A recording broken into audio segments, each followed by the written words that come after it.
smell is amazing. This is a bit dry from the one that I'm used to. Usually the curry is like a lot. Okay, thank you boss. Just got my change back. This one cost me 13 bucks. Let's try lah. Chicken satisorru. So it looks good. It tastes good also. It's not that spicy from what I have here. Suits you lah. So if you don't really like too spicy, curry that is not too spicy.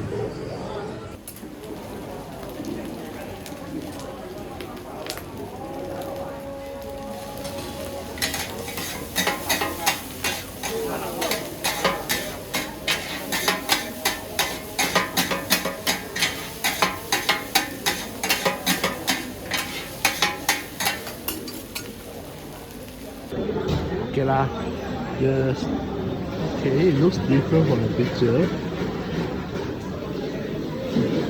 I was expecting the small oyster, but this one there is no oyster to be seen. Only egg and flour. Okay, never mind. Oh yeah, here small oyster. The texture is a bit different from what I used to in America.